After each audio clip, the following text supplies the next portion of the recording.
நெடுவா மீனில் இன்றைக்கி குழம்பு செய்து பார்க்கலாம். இந்த மீனே அவ்வளோ டேஸ்ட்டாக இருக்கும். கண்டிப்பாக ட்ரை பண்ணி பாருங்கள்.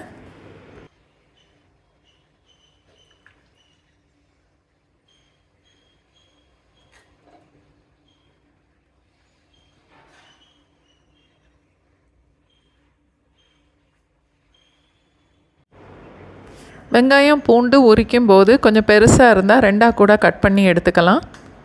தக்காளி இந்த மாதிரி நல்லா பொடிசாக கட் பண்ணணும்.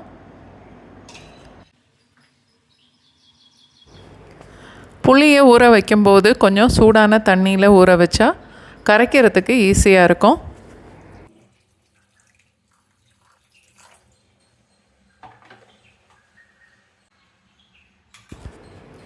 குழம்புக்கு மீன் வெட்டும்போது கொஞ்சம் திக்காக வெட்டினா கூட பரவாயில்ல. நல்லா கழுவி சுத்தம் பண்ணி எடுத்துக்கணும். மீன் குழம்பு தாளிக்கும் போது நல்லெண்ணெய் சேர்த்தா ரொம்ப நல்லாயிருக்கும். கடுகு,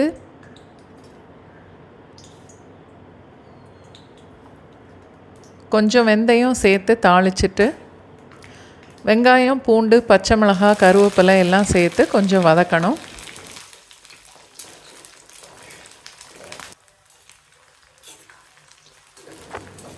வெங்காயம் பூண்டு கொஞ்சம் செவந்தாலே போதும்.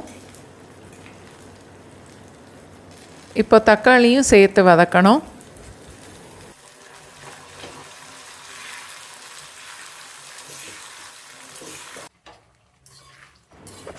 எல்லாம் சேர்ந்து இந்த அளவுக்கு வதங்கினதுக்கப்புறம் மிளகாத்தூள், மல்லித்தூள், மஞ்சத்தூள், அதோட சாம்பார் பொடியும் சேர்த்து கொஞ்சம் வதக்கணும்.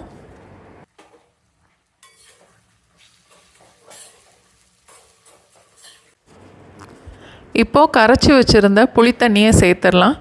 1 கப் அளவுக்கு இருக்கும். அதோட 1/2 கப்பில் 1 கப் அளவுக்கு தண்ணியும் சேர்க்கலாம்.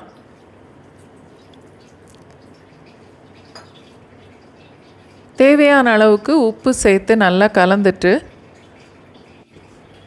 4-5 நிமிஷம் வரைக்கும் குழம்ப கொதிக்க விடணும்.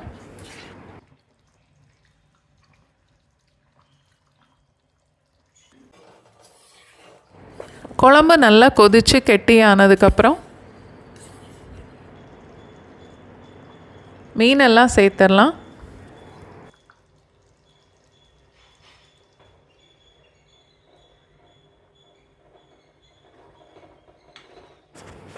அடுப்பு மீடியம் ஃப்ளேமில் வச்சுட்டு மீன் வேகிற வரைக்கும் மூடி போட்டு வச்சிடலாம்.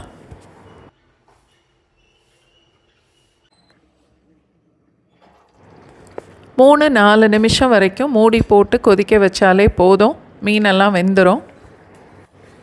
அடுப்பை ஆஃப் பண்ணிவிட்டு 2-3 டீஸ்பூன் அளவுக்கு நல்லெண்ணெயும் சேர்த்துட்டு 10-15 நிமிஷம் வரைக்கும் குழம்ப அப்படியே மூடி வச்சிடணும்.